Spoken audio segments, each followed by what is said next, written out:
Aproveitando-se do fato de que não depende da 123 milhas, mas sim do sagrado dinheiro dos contribuintes, Lula está em viagem à África do Sul. E em função disso, nessa semana, pelo menos até o momento da gravação desse vídeo, não nos presenteou com um dos seus discursos para ser analisado. Isso, no entanto, não é motivo para não haver vídeo aqui no canal, pois hoje eu tenho uma história para contar a você.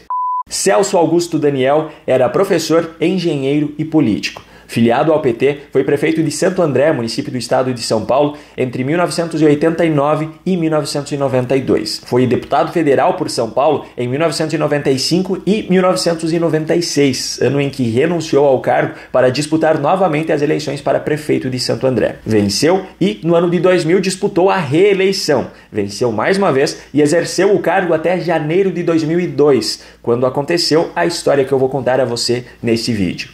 Numa noite de sexta-feira, dia 18 de janeiro de 2002, Celso Daniel foi até o restaurante Rubaiá, localizado na Alameda Santos, para jantar com o empresário Sérgio Gomes da Silva, conhecido como Sombra, com quem Celso Daniel já tinha uma relação pessoal e profissional de longa data. O Sombra era, inclusive, naquele momento, assessor e braço direito de Celso Daniel na prefeitura de Santo André. Após o jantar, os dois deixaram o restaurante no carro de Sombra, uma Mitsubishi Pajero preta blindada. Testemunhas relataram ter visto o carro dirigido por Sombra passando em alta velocidade na rua, sendo perseguido por outros 3 veículos, uma Chevrolet Blazer, um Volkswagen Santana e um Fiat Tempra. Na rua Antônio Bezerra, na zona sul de São Paulo, os perseguidores teriam conseguido fechar a Pajero preta, obrigando-a a parar na pista. Os criminosos desceram então dos seus carros e começaram a atirar em cima da Pajero preta, que era blindada, e os disparos não atravessaram a proteção da blindagem. Mas, por algum motivo,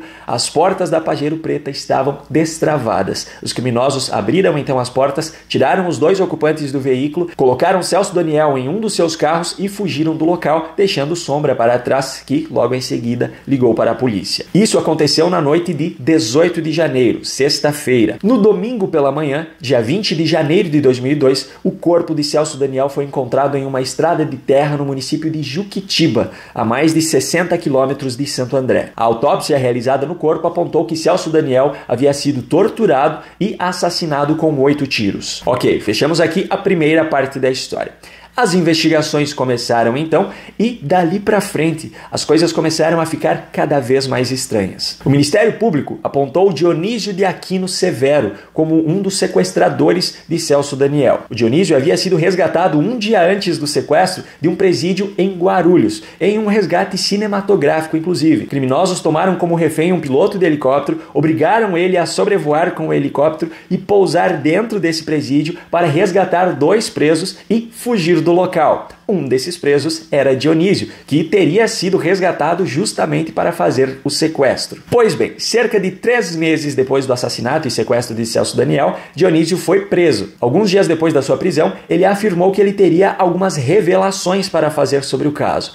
2 dias depois dele ter afirmado isso, mas antes ainda de ser ouvido, ele foi assassinado enquanto conversava com a sua advogada no parlatório do centro de detenção no qual ele estava preso. Um fato curioso é que ele foi assassinado com cerca de 60 facadas, a maioria delas na região do traseiro. Isso aconteceu em abril de 2002. Em novembro de 2002, um amigo de Dionísio, conhecido como Sérgio Orelha, que havia inclusive abrigado em sua casa Dionísio após o assassinato de Celso Daniel, foi também assassinado na sua casa. Antônio Palácio de Oliveira, o garçom que sempre servia Celso Daniel naquele restaurante e que havia servido inclusive ele e Sombra na noite do sequestro, foi também assassinado em fevereiro de 2003. A morte de Antônio teve uma testemunha, Paulo Henrique Brito, também garçom. Adivinha? Assassinado em março de 2003, no mesmo local em que ele havia testemunhado o assassinato de Antônio. Outro personagem foi descoberto com a quebra de sigilo telefônico do aparelho que Dionísio usava no presídio em que estava preso. Foram descobertas ligações trocadas entre Dionísio e um policial do departamento de narcóticos, chamado Otávio Mercier.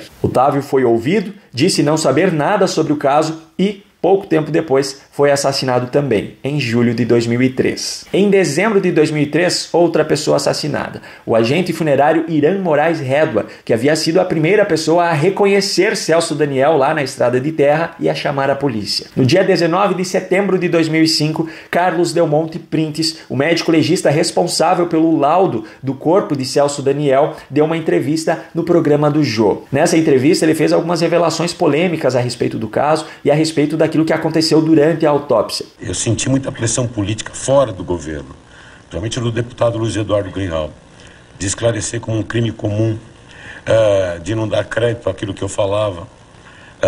E aí eu fui proibido de falar.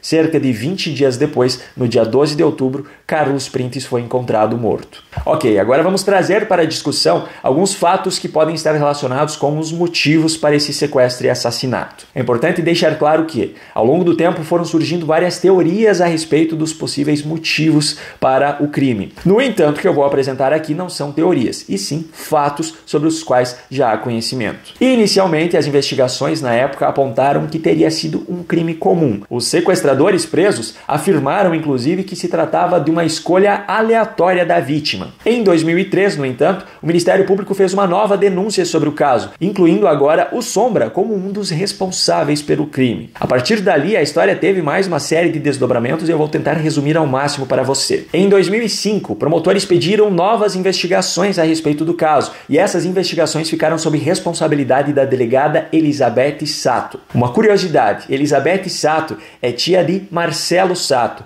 que na época era casado com Lurian, a filha mais velha de Lula. O Marcelo apareceu inclusive em uma matéria do Metrópolis alguns dias atrás que mostrava que ele já havia pegado em 2023 até carona com aviões da FAB. Mas voltando à tia dele, a delegada Elizabeth Sato, ela encerrou as investigações 5 dias após o início, com a mesma conclusão das investigações anteriores, de que teria sido um crime comum. Em 2012, o caso foi reaberto pelo Ministério Público. E agora eu vou trazer alguns fatos relevantes que apareceram ao longo de todo esse período de investigações e que ajudam a entender um pouquinho melhor o caso. O Sombra mudou várias vezes a sua versão dos acontecimentos em seus depoimentos à polícia. Além da denúncia de envolvimento no sequestro e assassinato de Celso Daniel, o Sombra também foi denunciado pela promotoria por corrupção e por fraudes em licitações. E qual era o esquema do qual ele fazia parte? O Sérgio Gomes da Silva, o Sombra, junto com o Klinger Oliveira, que na época era secretário de Serviços Municipais de Santo André, e o empresário Ronan Maria Pinto,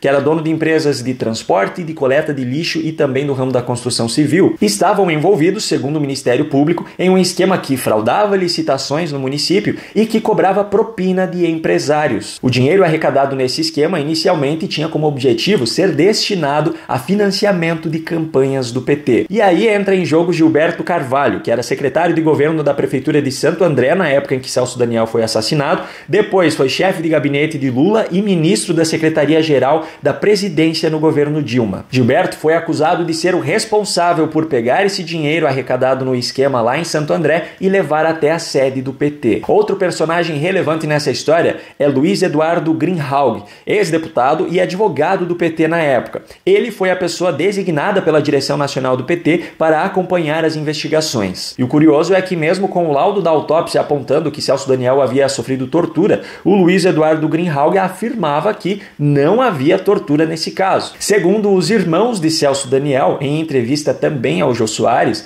o Greenhalgh teria feito de tudo para atrapalhar as investigações e fez de tudo também para que elas fossem concluídas como um crime comum. Ele dificultou aquilo que ele poderia dificultar, no sentido de terminar o mais rápido possível o inquérito, pressionando os delegados do DHPP, e no sentido que fosse concluído o inquérito como crime comum. Segundo eles também, no dia da missa de 7º dia de Celso Daniel, o Gilberto Carvalho teria contado para eles sobre o esquema de corrupção que acontecia em Santo André e teria dito que ele mesmo levava o dinheiro pessoalmente e entregava a José Dirceu, que na época era o presidente nacional do PT. Os irmãos disseram que Celso Daniel sabia do esquema e que concordava com o repasse desse dinheiro para financiamento de campanhas, mas que quando ele descobriu que parte do dinheiro arrecadado nesse esquema estava ficando com os envolvidos no esquema para enriquecimento próprio, aí então ele se opôs. E algo que já é de conhecimento de todos, mas que não custa relembrar, é que na época em que todos esses fatos aconteceram, a principal campanha eleitoral que o PT faria, a principal eleição disputada seria a eleição presidencial,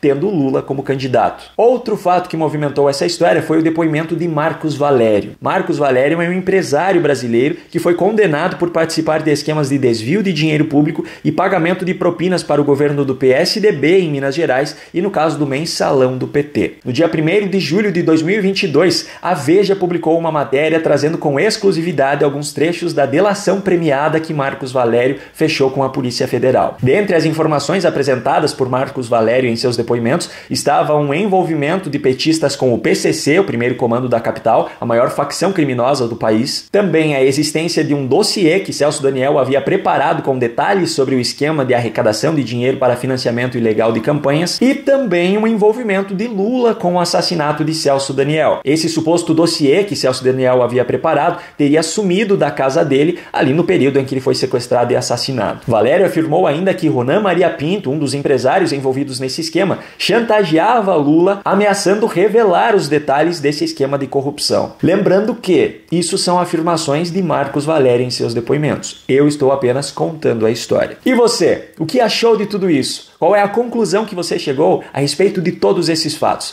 Se você gostou desse conteúdo, compartilhe para que cada vez mais pessoas possam saber o que acontece no nosso país. Se você ainda não é inscrito aqui no canal, se inscreva e ative o sininho de notificações. Um grande abraço e eu vejo você no próximo vídeo.